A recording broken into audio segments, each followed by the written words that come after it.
Hi, everyone, and welcome. I'm Bill Sackman, Director of Alumni Relations, leading alumni engagement initiatives for the Saunders College of Business.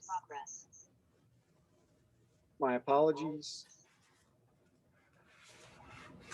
Got to mute my other computer. My apologies. Leading alumni engagement initiatives for Saunders College of Business, College of Science, and College of Health Science and Technology.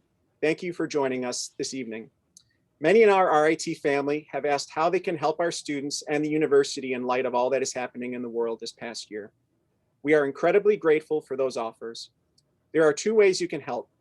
First, our new graduates and current students are seeking positions for full-time career and co-op opportunities. If your company is hiring, please contact RIT Career Services Office. The link is now being shared in the chat, and allow them to post that position in our systems. In addition, there are now unprecedented need for financial aid scholarships for both our in-person and virtual Tiger students. In honor of our special guest tonight, we would like to highlight the Stephen Ware Endowed Graduate Fellowship Fund. It was established in 2018 to provide graduate student support for MS and PhD candidates in the College of Science as a giving option for you. Those dollars assist with research projects and support of our students participating in those areas. Note that support of this fund will be counted in RIT's historic billion-dollar campaign, which has reached $788 million. If you are able to give, please make a gift at the link in the chat box. Now, just a few housekeeping points. All attendees have joined in mute mode. However, your questions can be entered using the Q&A tool in the bottom toolbar at any time throughout the discussion. We will make every effort to address your comments and questions throughout the webinar. This webinar is being recorded and will be shared with you in the coming weeks. If you have any technical questions, please feel free to type those in the Q&A box as well, and we will do our best to get to your answer later in the program.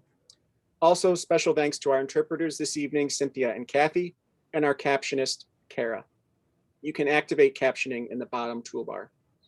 Tonight's event is being sponsored by the Labazo Alumni House as part of the Club McKenzie series. These monthly programs are named for Provost Emeritus Stan McKenzie, whose late afternoon get-togethers are legendary.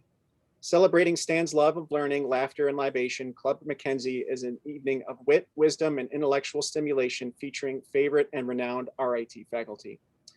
With that, I'd like to welcome Dr. Grover Swartzlander, who has pioneered optical radiation pressure for over 20 years, including optical force and torque from optical vortices, chambered refractive surfaces, gravitational assist analogs and optics, and most recently, light sails comprised of diffractive optical elements, including a passive optical beam rider. Primarily an experimentalist, he is best known for optical tweezers, optical vortex solutions, and optical vortex chronograph. His research has been cited over 6,000 times by the international scientific community. Dr. Swartzlander is a fellow of Optical Society of America, a 3-time NASA NIAC fellow, and was editor-in-chief of the Journal of the Optical Society of America until 2019. We're so excited to have Dr. Swartzlander here to share his latest research that makes Rochester an emerging national testing center for his topic of solar space sails.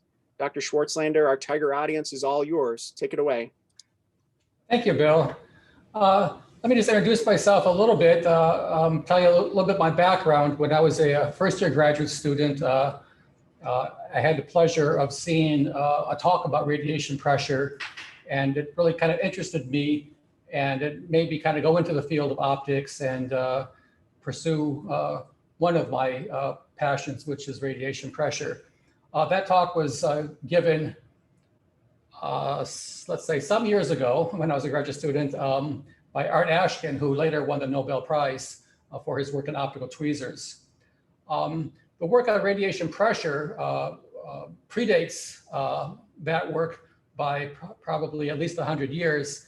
And it actually dates back to the time of James Clerk Maxwell, who first showed that radiation pressure could be exerted on materials. I've been working over the years in a variety of fields, and most recently, I've basically asked the question, if we can do solar sailing, and we're at the very early days of doing that right now. It's kind of like the days of the Wright brothers in terms of solar sailing, where we have very primitive structures that we're testing in space. can we use a diffractive grating rather than a reflective sail in order to do certain kinds of space missions? So that's going to be the topic of this talk today. This work is funded by the NASA NIAC program, which is kind of like the DARPA of NASA. Also, it's been funded by the National Science Foundation and by Breakthrough Starshot. Now, Bill, real quick, can you see my cursor if I move it here? Yep, I can see it. Yep.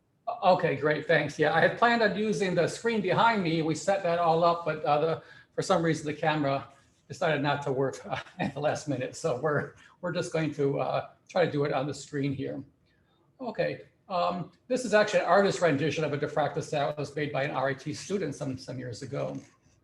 Now, I'm going to get out of that. This is a picture that many of you may have seen at some point, or if you go to YouTube, you can see this is Carl Sagan on the Johnny Carson Tonight Show talking about solar sailing back in 1976, I believe. I'm blocking my screen here. So yeah, back in 1976 when I was still in high school, and he and a few other folks have been had at that time been pushing to use a solar sail for the Halley's Comet mission.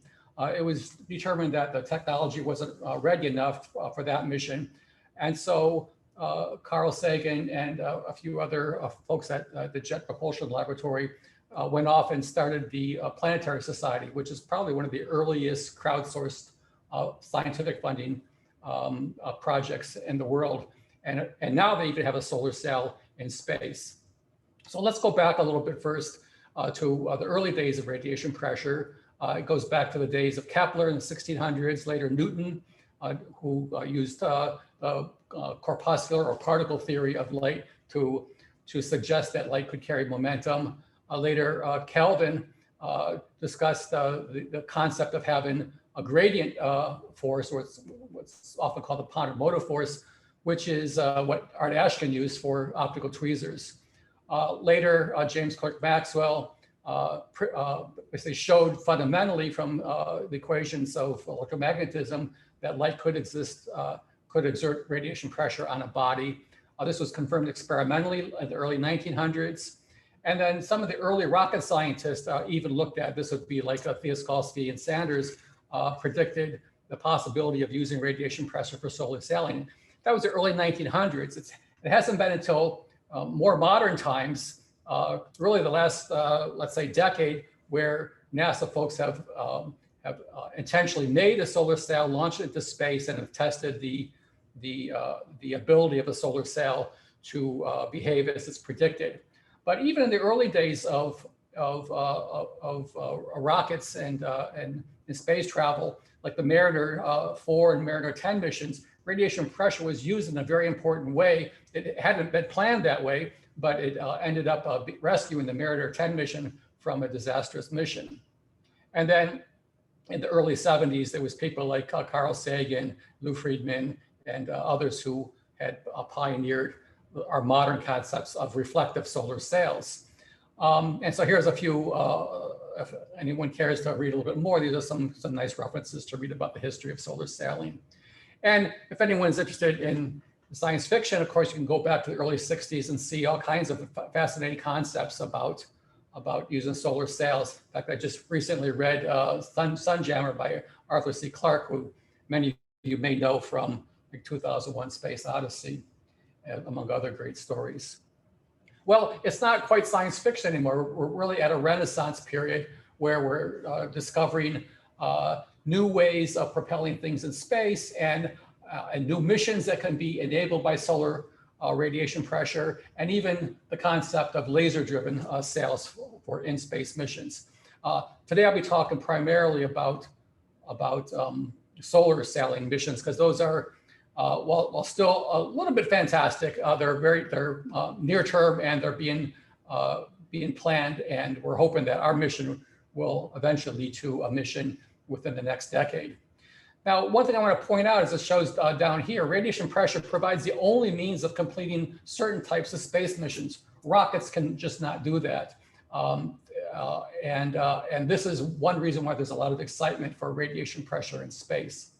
Now, it's just not NASA who's interested in solar sailing, and the Planetary Society, which is an independent organization, but various companies and countries have spent a lot of time and effort developing solar sail missions and technology for really kind of breakthrough type of ideas, including the Breakthrough Starshot program, which is a laser-driven mission funded by the venture capitalist Yuri Milner. Well, let's kind of step back a second and just think, what are some of the fantastic things that have happened in space the last few years? We now have basically reconstructed images from radio telescopes distributed around the world of a black hole. I mean, this is really quite fantastic accomplishment. We've detected a black hole neutron star mergers in space. We've detected the ringing of space-time itself. That's fantastic. But our own sun, we know very little about. For example, even though we can see the sun every day, we're only looking at the equatorial region of the sun. What happens at the north and south pole of the sun is a complete unknown. There are no pictures of that, and very few missions have actually been able to get high enough to detect the magnetic fields and other kinds of interesting phenomena that occur at the poles of the sun. So if we really want to understand our sun, we need to put a satellite up there and image it and start collecting data. Now, I ask you, why is it easier, apparently, to detect black hole mergers and black hole images than it is to image the north and south pole of the sun? Well, it gets back to rockets. It's impossible for a rocket to get up to, by just carrying fuel itself, to get up into what's called a polar orbit, where it's going to be swinging around the north and south poles of the sun. Some missions, space missions, can use gravitational assists that basically borrow energy from, or steal energy from gravitational energy of planets to do a slingshot maneuver, where they can slingshot themselves into a slightly higher orbit, but it still cannot get all the way up to these polar orbits. That's why we have pictures of fascinating things, but we have no pictures of the poles of the sun, because it's just very hard to get there. But with radiation pressure, scientists and mission specialists are planning ways of doing that with radiation pressure. So why not use a rocket?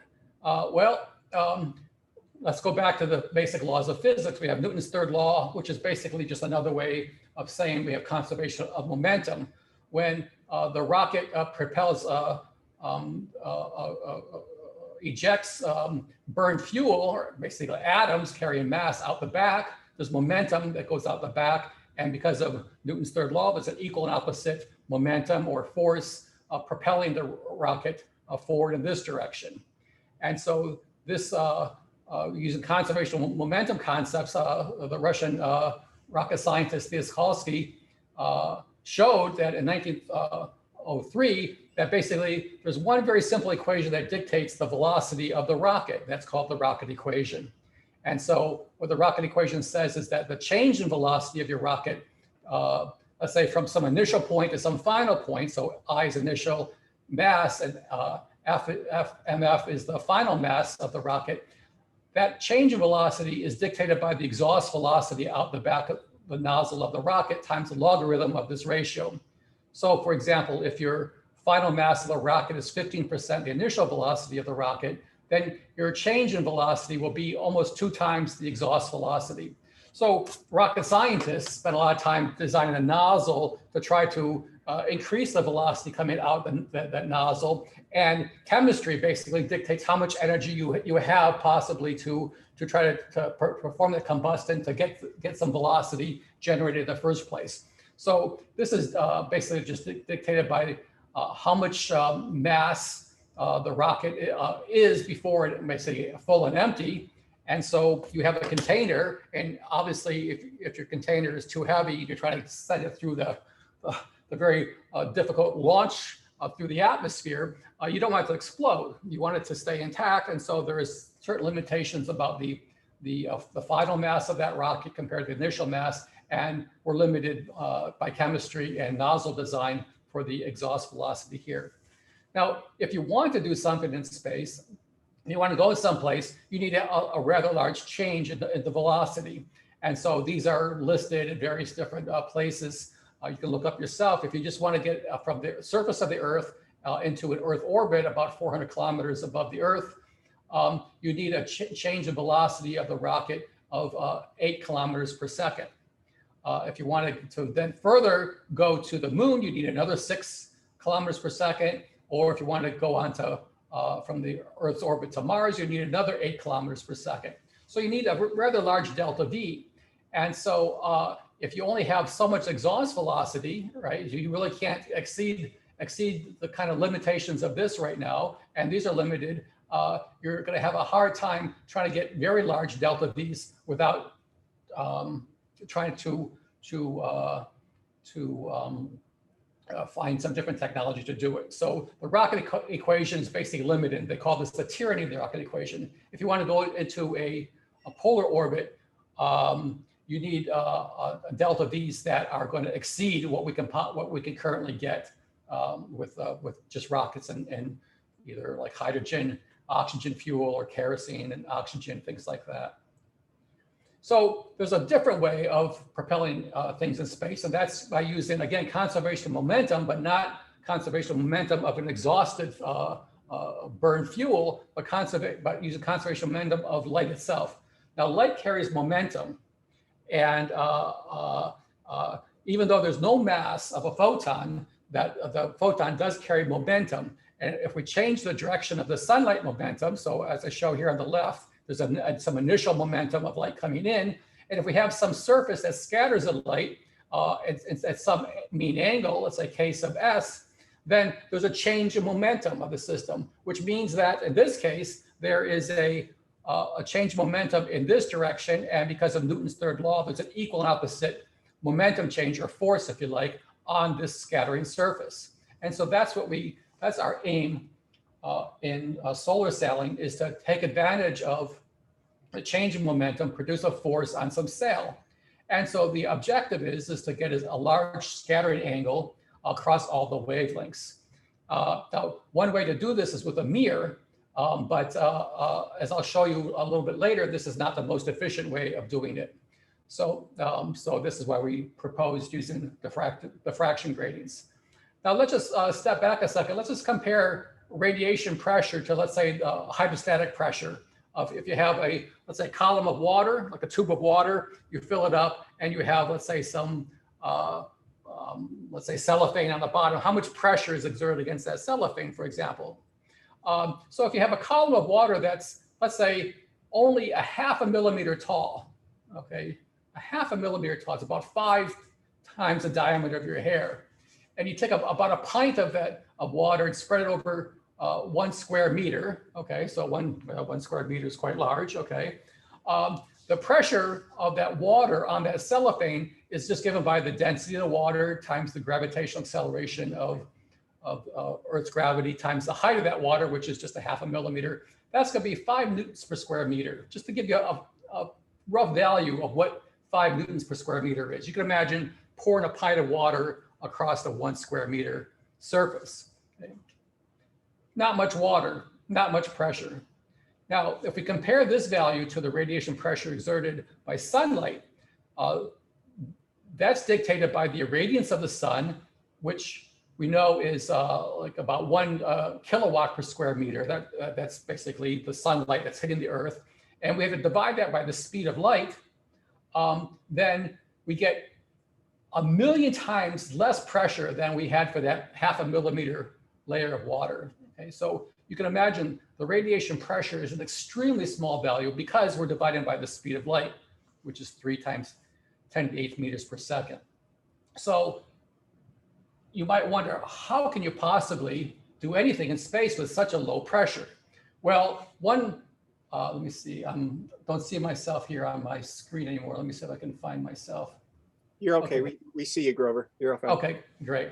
Okay, so one way, of course, is to make a very large area. So pressure times area is equal to force. So this is why we need very large sails in space. Let's imagine that we have a sail that is 100 meters by 100 meters. Okay, that's a quite large sail, but this is the kind of dimensions we're talking about. And if the entire spacecraft weighed 10 kilograms, then the question is, how much delta V do we get after 1 month? The change of velocity, just in a very rough order of magnitude calculation, we can just equate that to the acceleration of the cell times time. And the acceleration is just force divided by the mass. And the force we said is equal to the irradiance times the area. And so we just plug all that in. We end up getting, I'm blocking myself here again. Okay, we end up getting a delta V of 12 kilometers per second. 12 kilometers per second is a lot of delta V. So we can really start doing things with a solar cell if we can make it a very large area and very small mass. You see, that's the important thing, is the area per mass ratio has to be large. Large area, small mass. So you could ask, people might wonder, well, how big does the cell have to be? Well, the answer is, tell me the mass first, because it's not just the area, it's the area divided by mass. That's an important parameter. So material scientists are very interested in making extremely low mass sails, very thin. That has to be supported by a boom. We also have a payload. So you don't just send a sail into space for no reason. You're probably going to attach a camera to it so you can take pictures of things. So the entire spacecraft has to be made as low mass as possible. Okay, let's see. Now, am I stuck here? Let's see if I can, there we go. Okay. So currently there is a solar cell orbiting the Earth. If you've been following the work of the Planetary Society, you know that the Planetary Society's second cell, it's called LightSail 2, launched back in 2019. It's currently 600 kilometers above the Earth as of just a couple of days ago.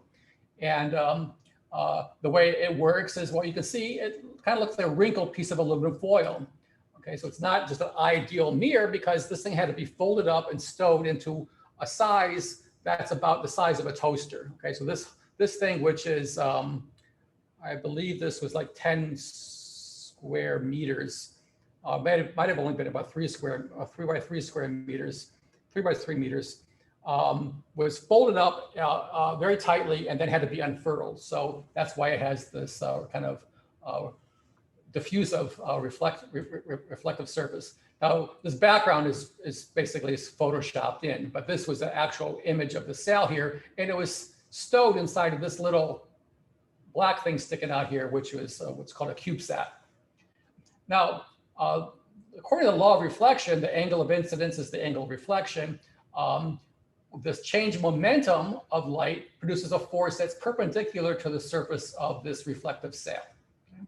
So this is the way a solar cell works, is that the light comes in at some angle, reflects off at some angle, and there's a force that's always, at least in the ideal case, perpendicular to the surface of the cell. Now, if you want to go someplace in space, you need to vector that force in a certain direction. So in order to vector this radiation pressure force on a reflective cell, you need to tilt the cell with respect to the incoming sunlight. When that happens, you end up not collecting as much light onto this cell because you're projecting less light. For example, if you look at my hand like this, you can see my whole hand. But if I turn my hand this way, now that projection is only across this area here. So it's much less force as you rotate the cell. But we need to rotate the cell because we need to have the force in the correct direction. So this is why a reflective cell is not so efficient for solar celling purposes. In addition to the Planetary Society, the first, I guess, pseudo solar cell that was put up successfully, I should say, because a number of other Planetary Society had tried and NASA had tried, and they had problems at launch. But the Japanese were the first to put up a cell type structure. They called it a kite structure in space. It was actually propelled by an ion engine, but they used the radiation pressure on the cell to do some kind of like the demonstration, to demonstrate some technology on this cell. That is, I believe, is still in space and on its way to was on its way to a Venus mission. And I'm not sure about the update on that, what they accomplished their objectives at Venus yet or not. Okay. Now, NASA, about the same time, tried their second launch and were successful at getting NanoSail D2 up into space. And here's a picture of that sail here. And their objective was basically just to get this thing to unfurl in space and to monitor it as it went around the Earth and monitor it as it deorbited. And they were successful at achieving those goals. Currently, NASA is planning to launch, hopefully as soon as the Space Launch System is developed, it's planning to launch this sail here, it's on this table, in November of this year. And so keep your ears tuned to that. This is a picture of, well, this is me in the middle. This is Les Johnson from the NASA Marshall Space Flight Center. And this is my student, Amber Dubill. We were lucky enough to be in Huntsville, Alabama at the time when they were doing a full-scale deployment. So they opened this sail up on this table from their CubeSat and watched this thing unfurl slowly, slowly, without wrinkles, without tears, watch this thing so they could understand what they might expect in space. Now, obviously, space is much different than on Earth. On Earth, we have gravity. And so you see these little helium balloons back here. These were actually put on some of the tips of the sail in order to try to mitigate the effects of Earth's gravity so that Earth's gravity wasn't causing this the sail to slide and produce too much friction as it slid across this table. So that was successful, and we're looking forward. The sail was folded back up very carefully, put it back on its CubeSat, and it's now awaiting launch. So those are all reflective sails. I'm proposing to use, at least to explore diffraction gratings. Now, diffraction grating is, if you ever seen a compact disc, you probably are familiar with what a diffraction grating does. And I have an example of one here. Let's just see if this will work here. I have a diffractive film here, although you can probably see some of the diffraction pattern on this, owing to this film here on the screen. Okay, so this is just a thin, commercially available sheet of, let me turn my flashlight off here before it burns up. Okay, so this is a thin sheet of diffraction grating you can buy from some science companies, and it's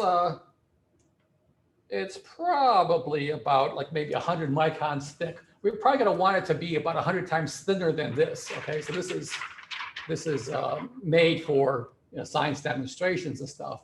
But our goal is to produce a very thin and very efficient one of these that is also very tough. It's not going to tear and has to be foldable in space and be able to be deployed, and it has to be robust against space weather. So, for example, in space, you may have electrons, bombardments from the sun, and protons. You have ultraviolet light. If you're in a very low orbit, you might have oxygen in the upper atmosphere that can tear things apart. So space is pretty harsh. So there's a lot of testing of materials that need to be done. We've actually recently completed a test that's equivalent to about 15 years in space of electron bombardment. That was done at the NASA Marshall Space Flight Center using some samples from one of our co-PIs on my NASA project. And it survived. It looked like it did pretty well under 15 years of electron bombardment. So that's good. Okay, so that's only part of the problem, part of the difficulties of actually getting this thing produced in space. As I said earlier, what we want is we want light to come in and diffract at a large angle. And so in order to do that, we need to design some material that is very efficient at doing that.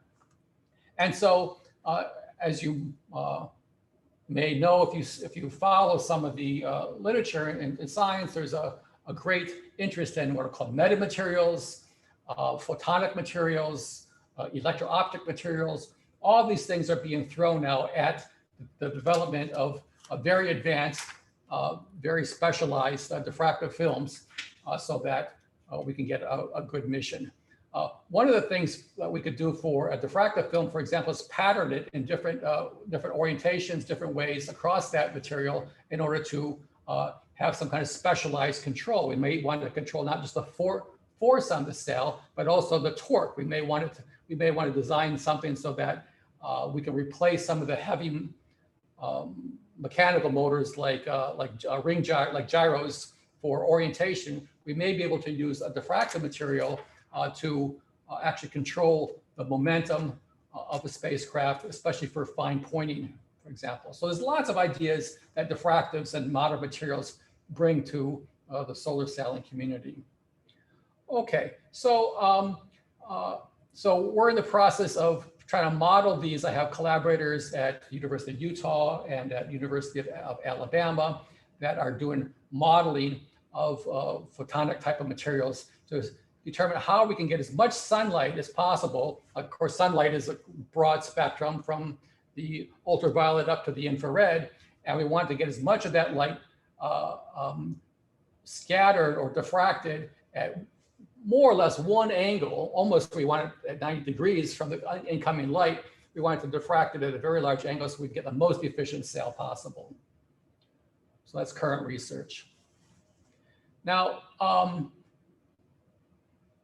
I wanted to describe a little bit about how we actually travel through space.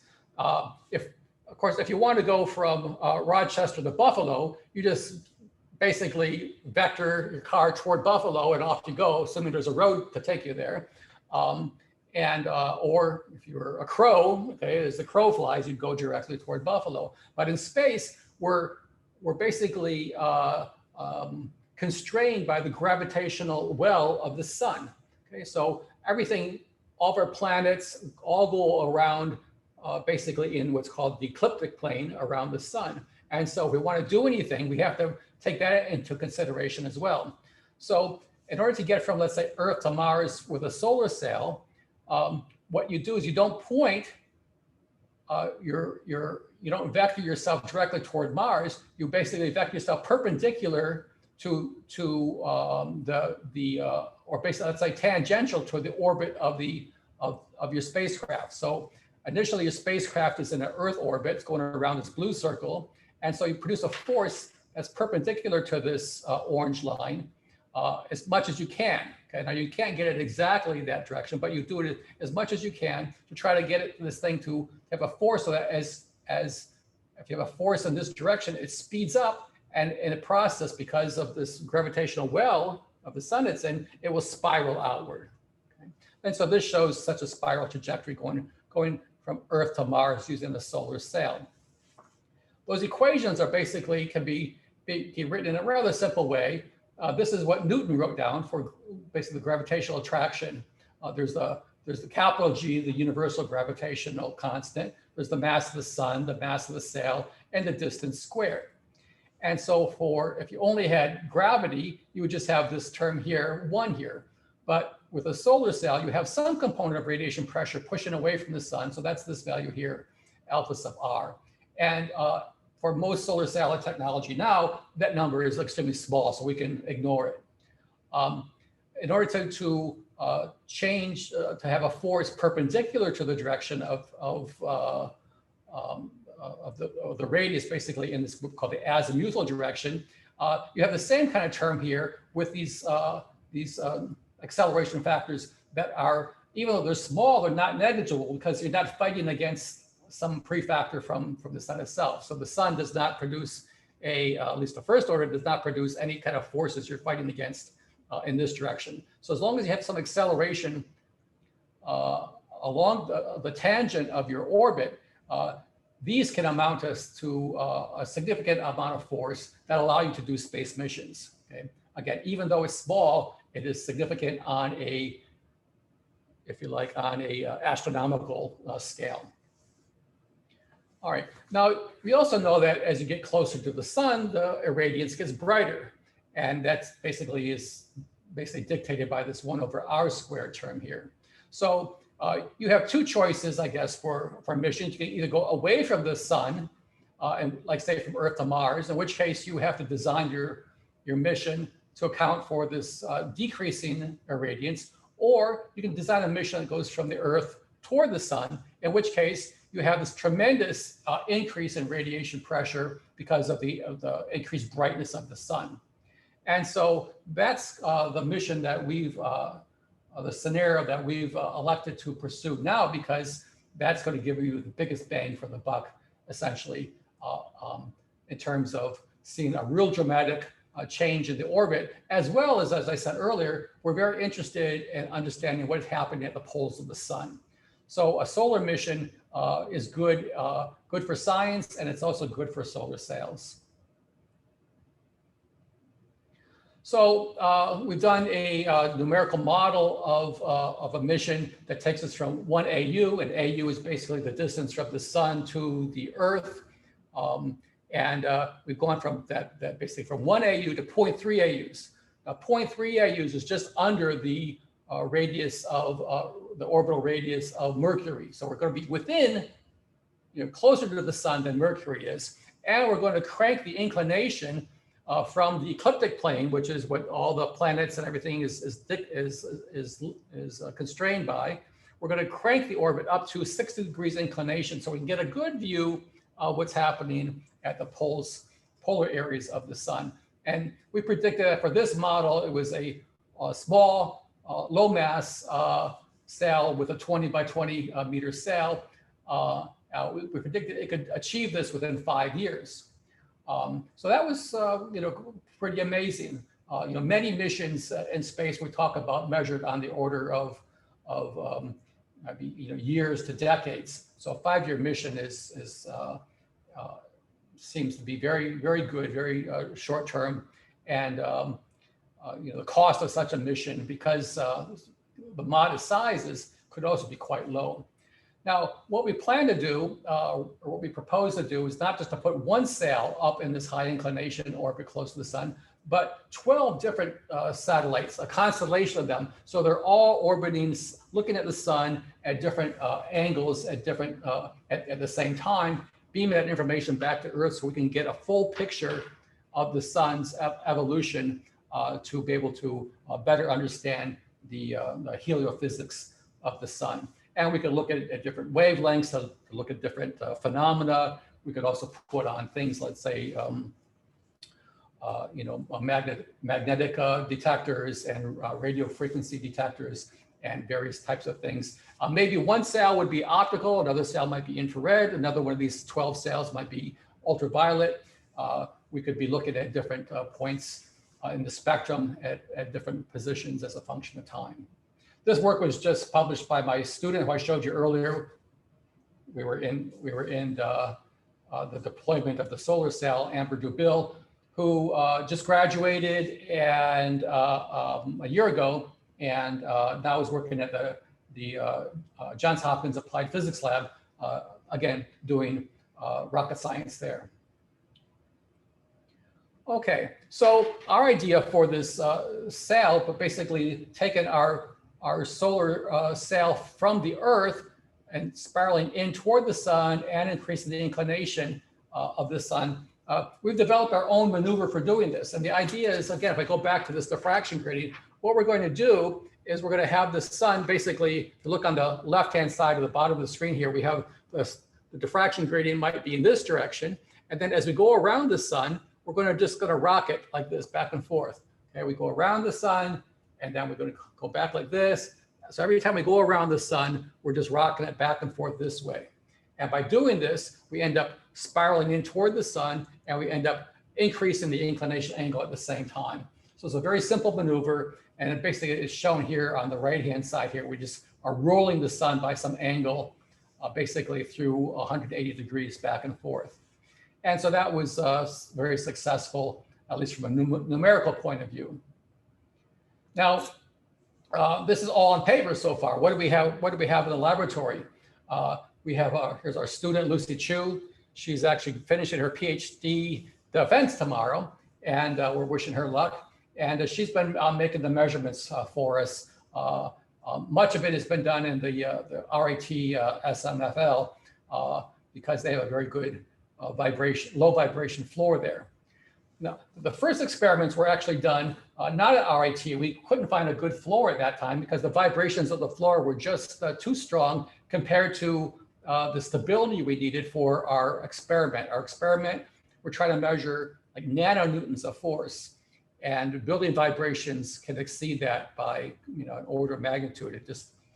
We just had a lot of bad luck trying to do the experiment there. So I had a friend here. This is Pete Jansen. This is his son Eric, and Eric was interested in doing radiation pressure experiments for fun for a high school project. And so I said, well, let's go down to Delaware and stick our diffraction grating into their vacuum bell jar, and let's see if we can measure radiation pressure on diffraction grating.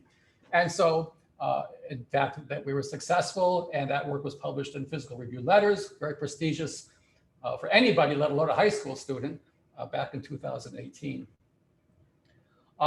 Since then, we've found that the SMFL had a nice stable floor, and so we've developed our own vacuum system with a torsion oscillator there at RIT, and it's basically comprised of this commercially available bell jar. We have a torsion, a turbo pump that sucks out the air, so we have a very good vacuum because we don't want the laser heating up the air, producing false effects from just the air turbulence, air convection, and we have basically a screen. I don't know if you can see it very well. There's a mesh, a wire mesh screen here, which is just from like Lowe's, something you would put in your window at home.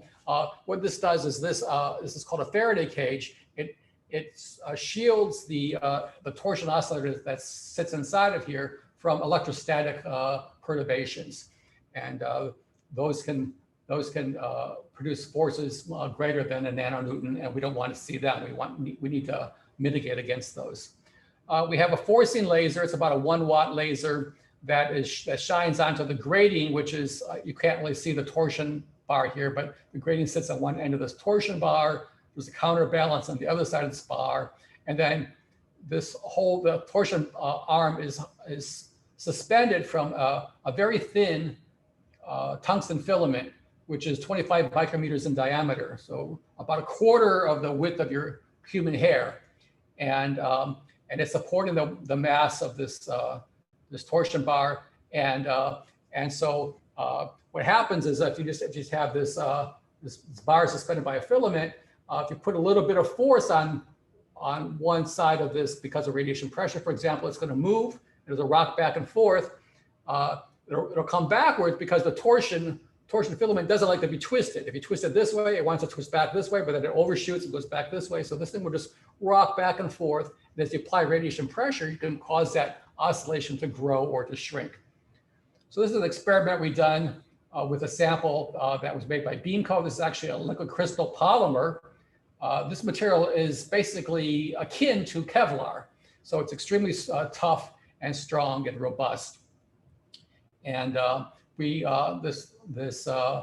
top of the schematic here shows that if the laser beam comes in to the sample, the light in this case is designed to scatter the light upward. That causes a force downward on the sample, and so this torsion arm is free to move. And so, from this perspective, it basically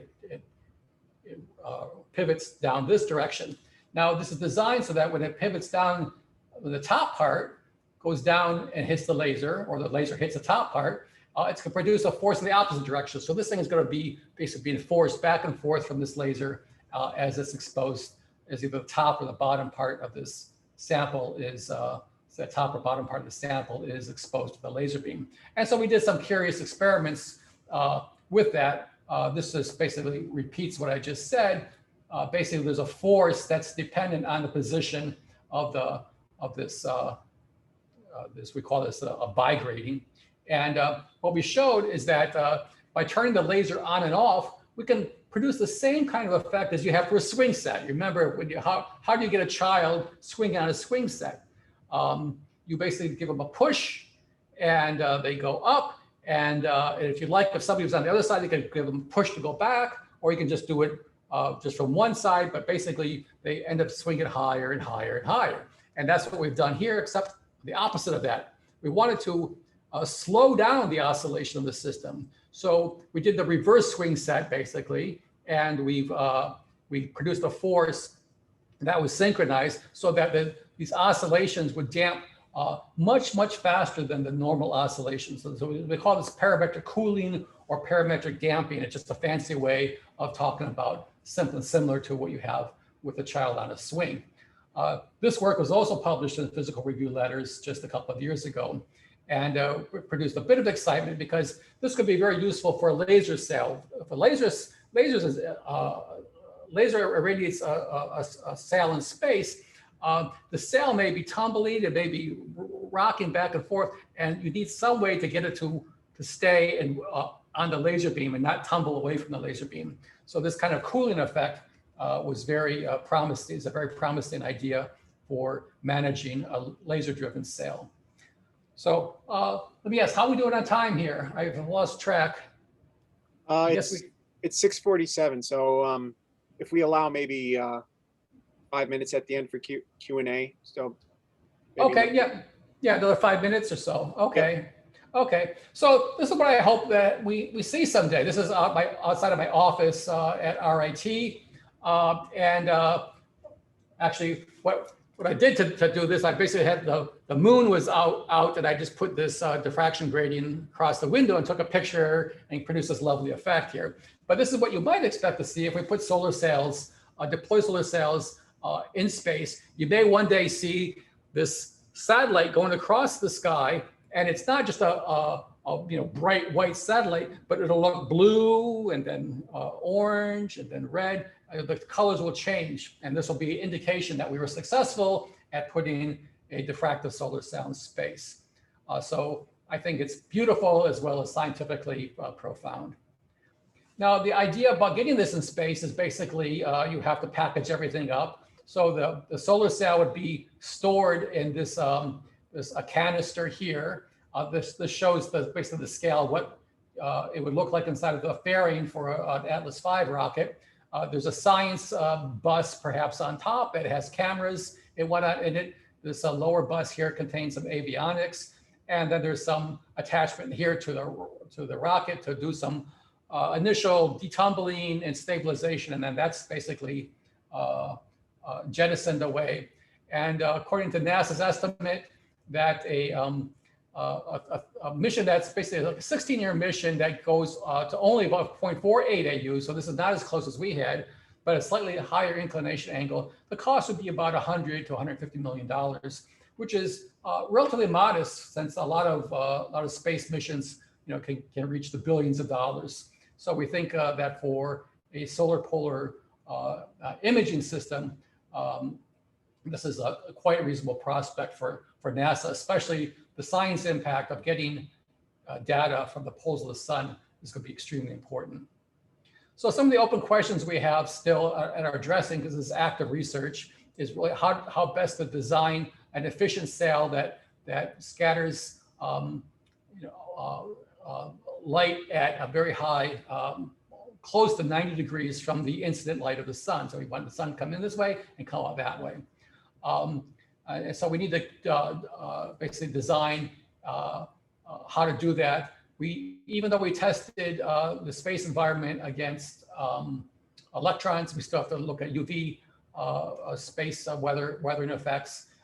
And then a big question then is how to actually package this thing up, fold this, let's say about 1 to 5 micron thick sheet of plastic, fold it up into a package where we don't destroy the diffractive properties of the sail, and how then to deploy that in space.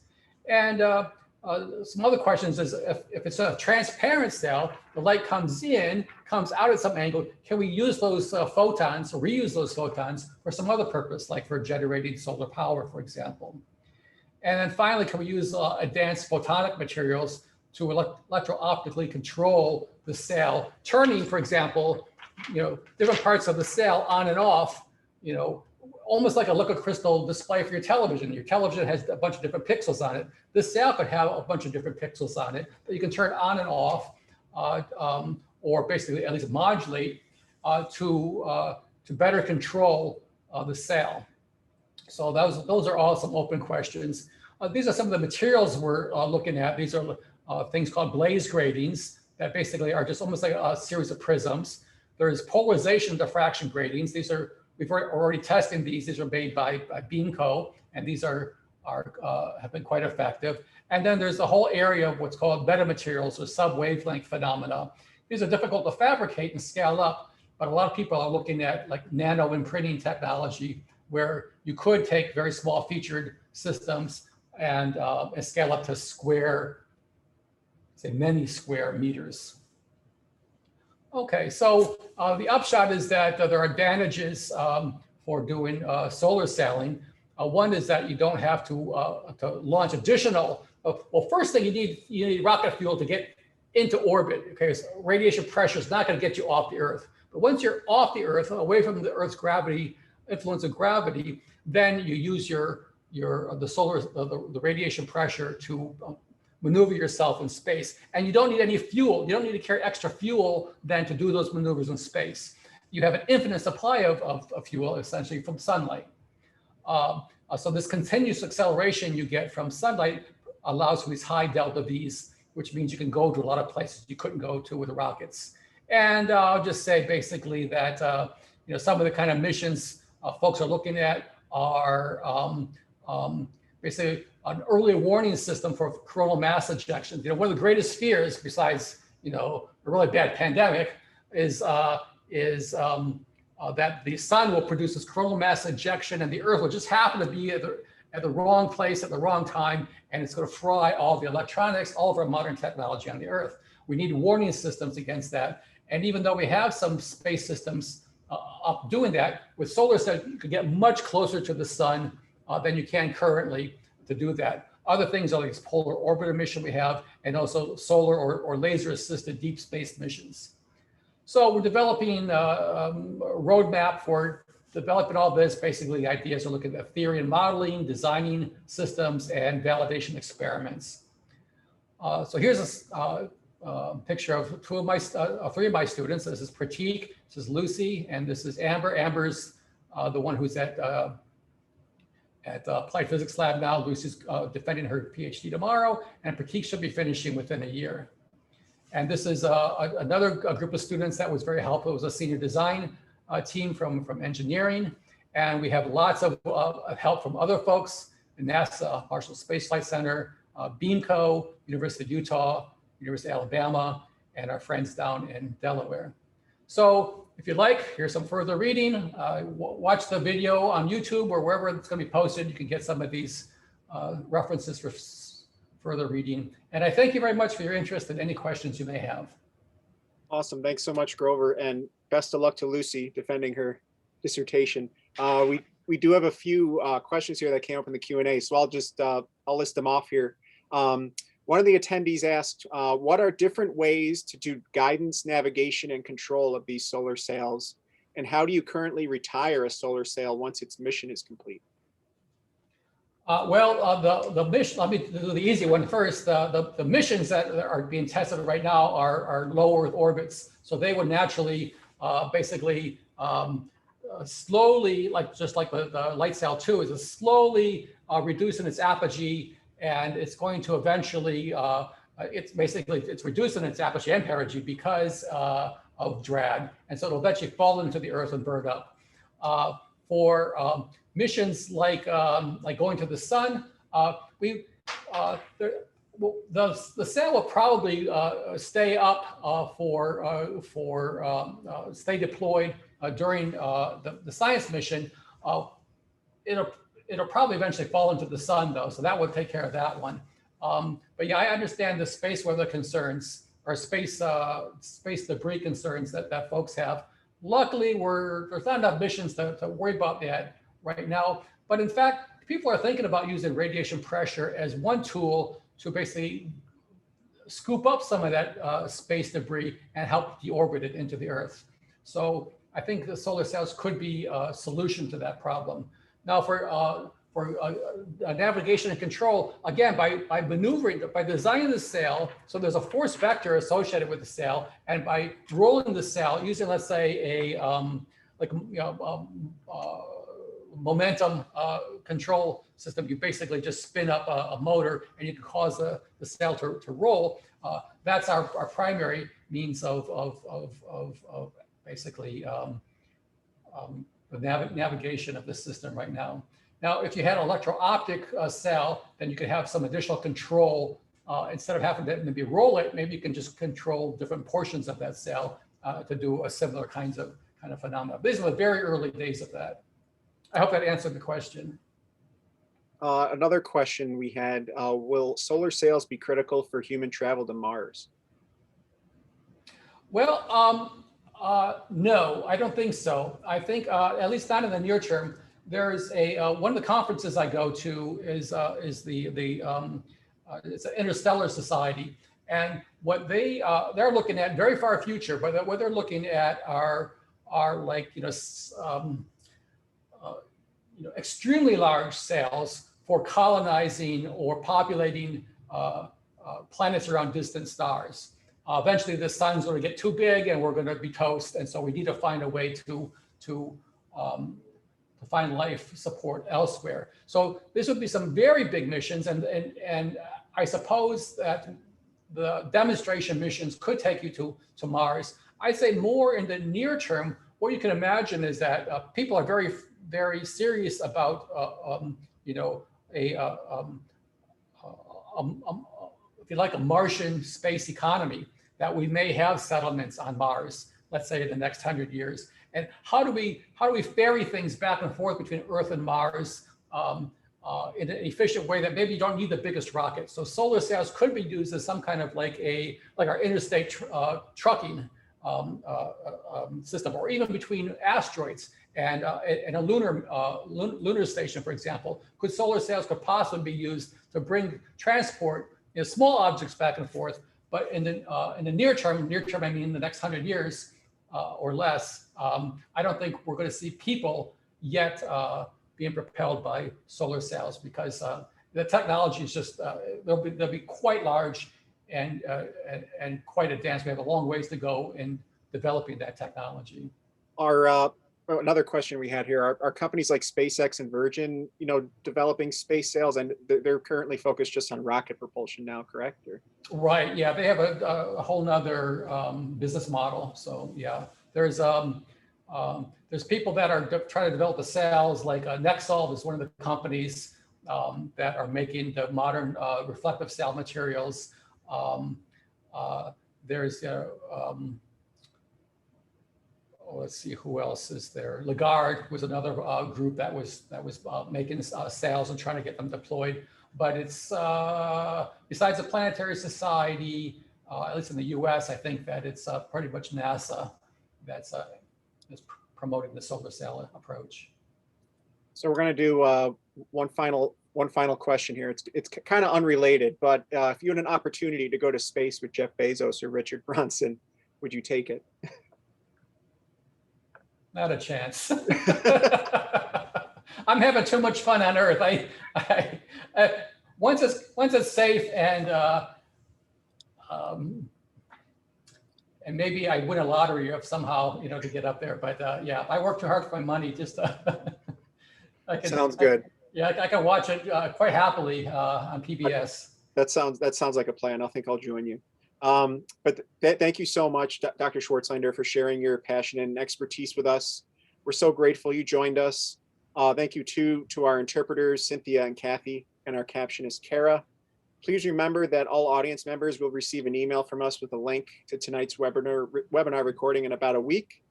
Remember, too, that these Tiger webinars are available on the RIT Alumni Association YouTube site. The link in the chat is being posted there. You can also view a few full event listing of our upcoming virtual events at the website being posted in the chat as well. We have several each month, and we'd like to share as many of these as possible with our RIT alumni community. Again, thank you to Dr. Swartzlander, and thank you to those guests joining us this evening.